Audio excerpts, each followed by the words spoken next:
안녕하십니까. 정치 내비게이션 시작합니다. 저는 아나운서 정승조입니다. 설 이후 이산가족 상봉이 성사될 가능성이 커졌습니다. 북한 적십자회가 박근혜 대통령이 제의한 이산가족 상봉 제의를 받아들이겠다는 전통문을 보내왔죠. 북한은 조국평화통일위원회가 유보적 자세를 철회하고 무조건 수용 뜻을 밝힌 것입니다. 이에 우리 쪽은 환영의 뜻을 표시하면서 정부 입장과 실무 협의 방법을 담은 전통문을 보내기로 했습니다. 남북당국은 이번 이산가족 상봉으로 화해의 불씨를 되살려서 한 차원 높은 관계 개선으로 이어가길 바랍니다. 1월 27일 월요일 정치 내비게이션 출발합니다. 먼저 오늘의 날씨부터 전해드리겠습니다. 오늘은 전국이 맑은 가운데 중부지방은 밤 늦게부터 구름의 양이 많겠습니다. 아침 기온은 예년보다 1에서 3도가량 높아서 서울 영하 5도, 청주 영하 5도, 전주 영하 6도, 대구는 영하 4도가 예상됩니다. 낮 기온은 예년보다 2에서 5도가량 높아서 초봄처럼 포근하겠네요. 서울은 5도, 청주 6도, 광주 11도, 대구는 10도까지 기온이 오르겠습니다. 당분간 예년보다 포근한 날씨가 이어지겠고요. 다만 설 연휴 동안 비가 자주 내릴 것으로 보입니다. 지금 여러분께서는 국민TV 라디오 정치 내비게이션 함께하고 계십니다. 국민TV 라디오를 지지해주시는 방법. 팟빵 홈페이지에서 총 4가지를 클릭해주세요. 다운로드하기, 별점 주기, 구독하기, 댓글 달기. 기억하셨죠? 다운로드하기, 별점 주기, 구독하기, 댓글 달기. 더 좋은 방송을 위한 최고의 응원. 다운로드하기, 별점 주기, 구독하기, 댓글 달기. 자기, 아이폰 줘봐. 좋은 거 깔아줄게. 어이 김씨, 갤럭시 S 내놔. 이거 내내 켜놓고 다녀봐. 좋아. 국민TV 라디오 스마트폰 앱을 깔아주세요. 혼자 듣기 아까운 방송 모두에게 골고루 듣게 해주세요. 아이폰은 앱스토어에서, 나머지 안드로이드 폰은 구글 플레이에 접속하셔서 팟빵을 입력하시고 팟빵 앱을 다운받으세요. 국민TV 라디오가 언제 어디서나 깨끗하게 들립니다. 어때? 좋지? 이게 진국이요.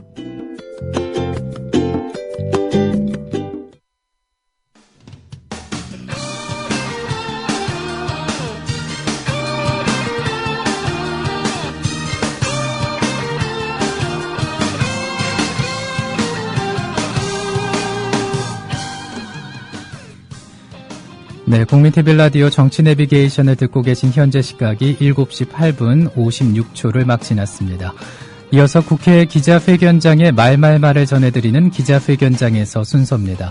오늘은 정의당 이정미 대변인의 기자회견장으로 안내합니다.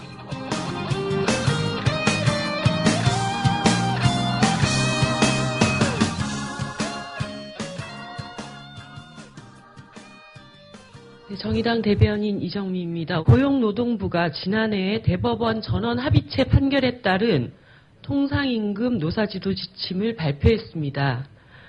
그런데 대법원 판결에 대한 일선 현장의 혼란을 해결하기 위해서 내어놓은 지침이라는 것이 그야말로 대놓고 기업 편들기를 하며 노동계의 엄청난 혼란을 야기하고 있습니다. 먼저 상여금이라도 재직자에게만 지급된다면 고정급여로 볼 수 없다는 해석은 70%에 달하는 노동자들의 상여금이 통상임금에서 제외되는 결과를 낳게 됩니다. 재직 중일 것을 요구하는 것은 복리후생수당인데 고용부는 이번 지침에서 정기 상여금까지 무리하게 확대 해석하고 있습니다. 또한 기존 고용노동부 행정해석을 보면 정기 상여금은 재직 중인 노동자에게만 지급하는 것은 위법이라고 하여서 설사 중간에 퇴직한다고 해도 정산해서 상여금을 지급하라고 되어 있습니다. 한마디로 고용노동부의 기존 해석을 반하는 지침을 들고 나와서 일방적인 기업 편들기를 했다는 비판을 면하기 어려울 것입니다. 신의성실 원칙 역시 적용기간을 올해 임단협이 체결되기 전까지로 해석하면서 그동안의 체불임금을 받을 수 없도록 규정하였습니다. 부양가족에 따라 차등 지급되는 가족수당이나 실적상여금 역시 통상임금에서 제외되었습니다.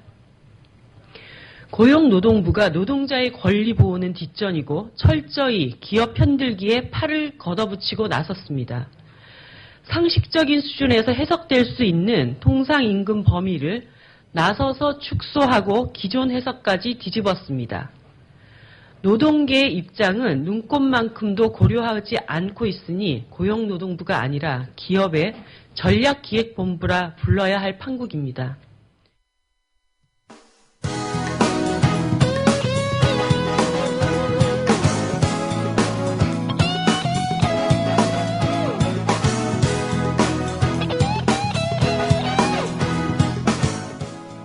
현장성과 깊이가 다른 정치 해설. 지금 여러분께서는 국민TV 라디오 정치 내비게이션을 듣고 계십니다. 진행의 정승조 아나운서입니다.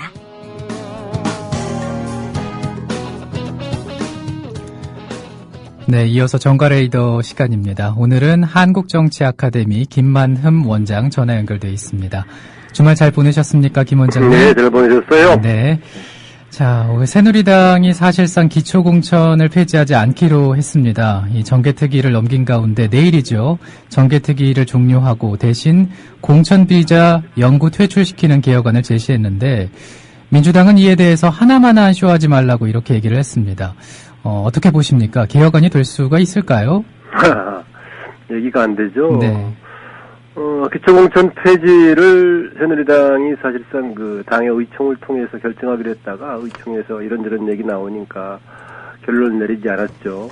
당에서 이런저런 얘기 나와서 결론 안 내린 것도 있지만 조금 여론에서 바로 결정하는 게 좀 부담스럽기도 했던 모양입니다. 네. 그래서 정개특위에다가 넘겨서 정개특위에서 종료시키는 방식으로 하려고 했었는데 정개특위가 연장하면 모르겠지만 그렇지 않으면 내일 지금 종료가 되면서 아무런 논의도 못하고 끝나버리게 되는데요. 그래서 아마 더 부담스러웠는지 여기에 대해서 뭔가 이게 아닌 다른 정치 개혁안을 넣겠다라고 어제 그 얘기를 한 거죠. 네. 그래서 공천 비리자를 포함한 아마 정치 관련 비리자들에 대해서 영구 퇴출시키는 개혁안을 제시하겠다라고 한 것인데 현재 보면은 공직선거법 등에 보면은 정치자금법이나 공직선거법 위반해서 100만 원 이상의 벌금형을 받은 사람은 아마 5년 동안의 피선거권이 제한이 되고 네. 그리고 실형을 받았을 경우에는 10년 동안의 제한이 되는 건데요. 이것을 아마 영구히 퇴출시키겠다라는 건데 그동안의 법률상의 문제는 5년이냐 10년이냐의 문제가 아니고 사면 복권 때문에 사실은 문제였습니다. 그런데 이번 개혁안에도 사면 복권이 되지 않는 걸 얘기해가지고 사면 복권의 문제는 그대로 남겼습니다. 대부분의 정치인들 큰 말썽 불러일으키면서 피선거권이 제한이 되는 정도 이상의 여러 가지 이제 실형을 받는 경우가 생기더라도 보면은 곧바로 다시 정치적으로 다시 대비해서 활동을 하고 그렇게 되죠. 이제 후에 결정적으로는 사면 복권을 통해서 하는 건데요. 그래서 이게 정치인들에 대한 여러 가지 문제를 푸는데 많은 문제가 있다 해가지고 선거 때마다 대통령의 사면 복권 권한, 사면권을 너무 남용하는 거 아니냐 해서 이 후보, 저 후보 모두 신중하겠다, 아니면 제한하겠다, 뭐 이런 얘기까지 했습니다. 특히 대통령의 특별 사면이 과연 필요한 것인가라는 문제까지 제기될 정도였는데 문제 핵심을 지르지 않고 엉뚱한 얘기를 하는 것 같습니다. 네. 기초공천 문제 새누리당 해결하지 않고 가면은 분명히 이번 6.4 지방선거에서 부메랑이 될 것입니다. 네. 그런데 문제는 다수당을 차지하고 있는 새누리당이 그냥 지나가 버렸을 때 민주당 또 안철수 신당 등이 여기에 대해서 어떻게 대응할 것인가, 대응책이 좀 마땅치 않다는 겁니다. 현행 제도에서 그렇다고 민주당과 또 다른 야당이 공칠하지 않고 갈 것인가, 이것도 마땅치 않고요. 그래서 어떻게 대응할 것인가 좀 쉽지 않아서 당장은 이 문제를 6.4 지방선거의 화두로 삼아서 밀고 나가자, 그런 입장인 것 같은데, 그래서 지난 24일 민주당 김한길 대표하고 안철수 의원 같이 만나서 이 문제 했는데 이걸 이제 새누리당 쪽에서는 야권연대 시발 아니냐라는 엉뚱한 좀 공격을 했죠. 네. 신용카드 정보 유출 관련 인책론, 또 국회 특위 운영 등을 둘러싸고 이 여야가 입장 차이를 드러내고 있습니다. 현우석 부총리를 비롯한 관련 책임자 문책 인사를 요구를 했는데 청와대와 여당에서는 국면 전환 인사 좋지 않다, 대책이 먼저다 이렇게 입장을 내놨어요. 어떻게 네. 보십니까? 대책이 먼저다 정도의 수준이 아니라 오히려 문책 인사 요구하는 것을 정치적인 공세라고까지 아주 역공격하고 있죠.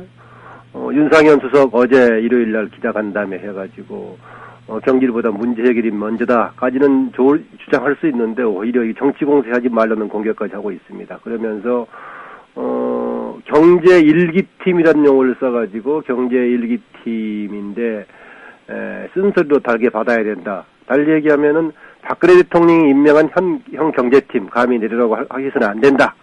이런 입장 같습니다. 아시다시피 책임 정치 핵심적인 요소는 우리가 현실적으로 인사 책임일 수밖에 없습니다. 네. 그런데 그동안에 여러 가지 문제가 제기됐을 때 이 문제에 대해서 박근혜 대통령은 좀 보통 사람들의 좀 사고하고 다른 것 같습니다. 박근혜 대통령은 여론 대응에 대해서 조금 거의 비상식적인, 이른바 비정상적인 대응을 하고 있는 것 같습니다. 그러면서 되게 원칙을 얘기해왔는데요.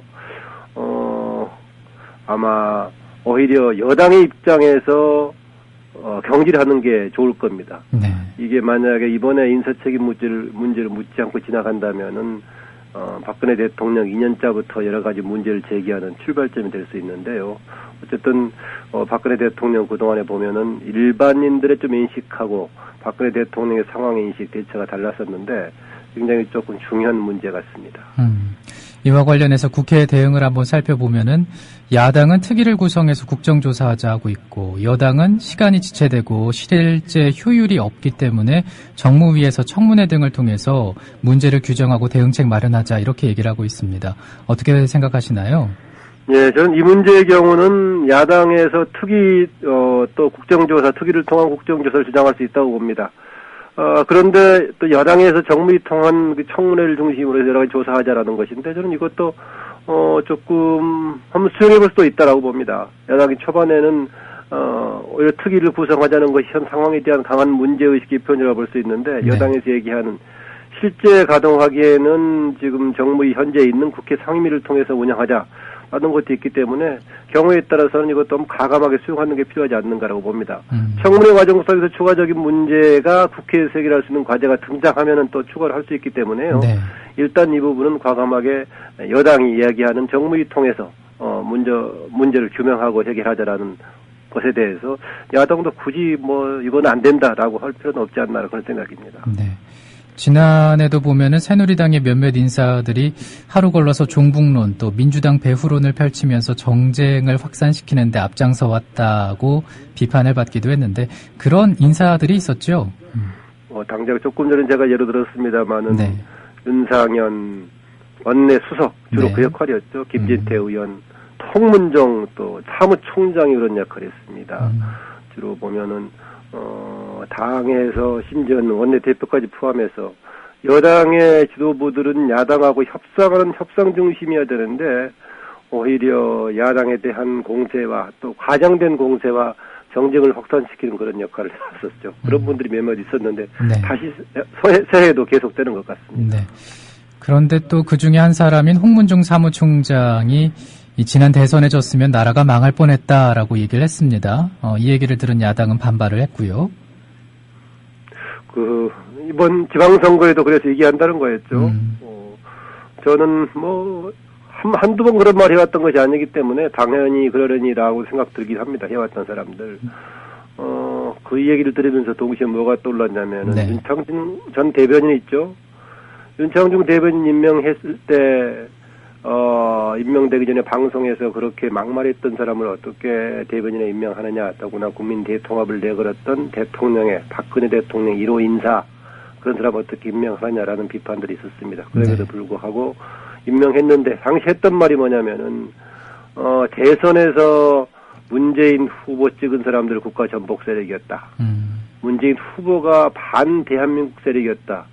그런 정도의 얘기를 해가지고 말썽을 불러일으켰는데 1년이 지난 시점에서 여당의 사무총장의 시각이 거의 그 상태로 유지하고 있는 것 같습니다.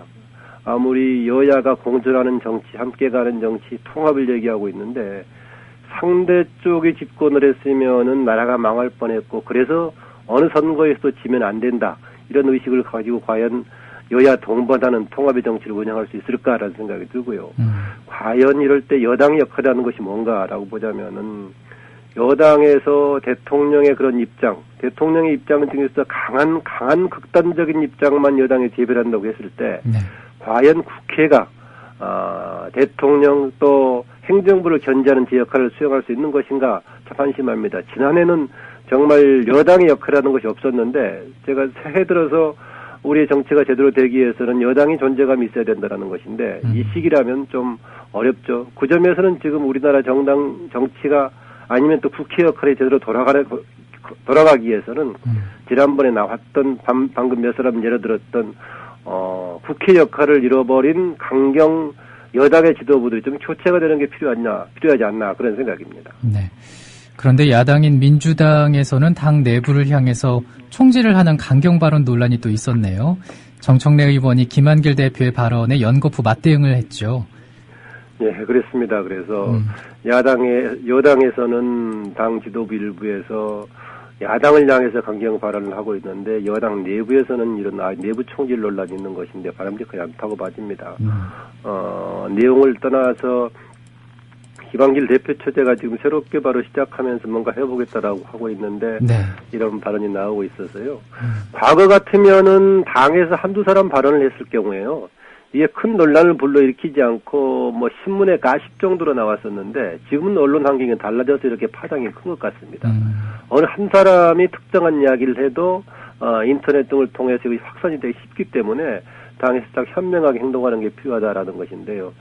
정청래 의원 발언 내용 보면은 거의 김한길 대표를 인정하지 않는 그런 태도였습니다. 그러면서 김한길 대표가 그런 얘기했었죠. 지방선거를 앞두고 당에 보탬이 되는 행동을 하는 것은 옳은 일이고 보탬이 되지 않는 행동은 올바르지 않는 것이다 이런 것이면서 지적을 하면서 내부에서 서로 총을 쏘는 일이 없었으면 좋겠다라는 건데 그 얘기가 정청래 의원이 본인을 향해서 본인을 겨냥한 거 아니냐 이런 인식 속에서 말을 한 것 같습니다. 그런데 민주주의 체제에서 말할 권리조차 차단하는 것이 과연 김한길 대표가 맞는 거냐라고 했을 때 적절한 지적은 아닌 것 같고요. 오히려 김한길 대표는 본인의 입장을 중심으로 당을 이끌지 못했던 것이 오히려 한계였는데 그런 지적은 적절하지 않는 것 같습니다. 또 하나 논의 중에서 김한길 대표에 대한 다시 또 우경한 논란 지적을 했습니다. 네. 그런데 저는 조금 생각을 달리합니다. 정당들이 각 정당의 위상에 따라서 어떤 방식으로 가는 게 바람직한가라는 것은 정당의 위상에 따라 다를 수 있습니다. 우리가 밖에서 정당 조직이 아니라 일반 시민사회 운동의 방식과 목표가 다를 수 있듯이 정당의 역할도 역시 다를 수 있고요. 또 정당도 국민의 다수를 지지를 받아서 집권하려고 하는 수권 정당과 아니면은 소수 진보 정당 운동과 활동의 목적과 방식에 따라 다를 수 있는데 민주당의 경우는 저는 수권 정당으로서의 그동안의 책임 있는 국민들에게 믿음감을 보여주지 못했던 것이 오히려 문제가 아니었나라고 봐집니다. 그 점에서는 지금 박근혜 대통령에 대한 강경 대응에 대한 주문보다는 국민 다수들이 왜 민주당에 대해서 불신하고 있는 것인가 여기에 대해서 주목할 필요가 있다라는 거고요. 참고로 말씀을 드리자면은 그동안에 보면은 민주당을 범민주당 세력이면서 민주당에 대해서 불만을 가지고 있거나 무당파층들이 새로운 대안으로서의 소수 진보 정당을 찾느냐 그게 아니고 현재 보면 주로 그게 안철수 신당으로 주로 가고 있단 말이죠. 왜 그런가? 이거 한번 돌아봤을 때 국민 다수의 입장에서 민주당이 가야 할 길, 정청래 의원 스스로도 다시 한번 생각해 볼 필요가 있다는 생각입니다. 네. 그리고 설을 앞두고 이제 각 당에서 민심 잡기 전략을 내세우고 있는데 먼저 새누리당은 어떤 상황입니까? 새누리당 지난번에 전략이 하나 있었죠. 대통령 시계. 네. 네. 했는데 아직 선관위에서 아직 답은 안 줬죠. 선관위에 이제 선거법 위반 여부를 민주당 쪽에서 질의를 했는데 아직 답이 없는 것 같고요. 새누리당은 가장 큰 것은 지금까지는 거의 유일한 게 아마 야권 연대에 대한 고리를 끊으려고 계속 반복적으로 지적해왔던 것이 거의 핵심적인 전략, 거의 유일한 전략이었던 것 같습니다. 그런데 이후에 지금 상황은 그렇게 새누리당이 녹록지 않습니다.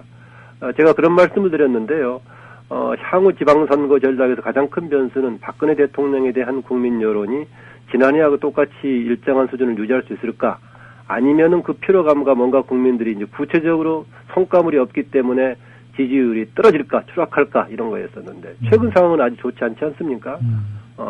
지금 AI 고병원성 뭐 이 문제에다가 카드 문제, 개인 정보 문제까지 노출이 돼 있고 그래서 보통 박근혜 대통령이 해외 순방 갔다 오면 지지가 꽤 상당히 올라간 느낌을 줬었는데 이번에는 그런 것까지 없고 했어요. 네.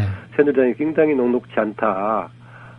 어쨌든 간에 새누리당 이번 거치면서 곧바로 지금 비상체제 전환한다고 하는데 그 전에 선대위 체제를 지금 발동시킨다고 해서 국민들에게 일단은 6.4 지방선거를 향해서 뭔가 새로운 내부의 변화 이미지를 좀 주려고 할 것 같습니다. 네.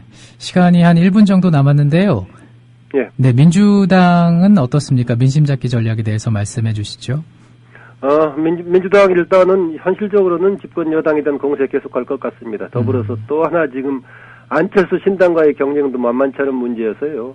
여러 가지 과제를 안고 있는 것 같습니다. 이 기간 동안은 민심 잡기와 더불어서 각 정당들에서 바로 그 설 끝나고 나서 어떤 인물들을 점차로 후보군으로 부각시킬 것인가 이런 과제에 들을 것 같습니다. 그래서 민주당의 경우는 조기에 경선하면서 후보를 확정시키자 경기도권의 경우에 이런 얘기까지 나오고 있는 것 같습니다. 네, 오늘은 여기까지 듣도록 하죠. 고맙습니다. 네. 네, 지금까지 한국정치아카데미 김만음 원장과 함께했습니다. 자, 월요일에 함께했었던 정치 내비게이션 오늘 여기서 인사드리겠습니다. 내일 오전 7시에 다시 찾아뵙도록 하죠. 함께해 주신 여러분 고맙습니다.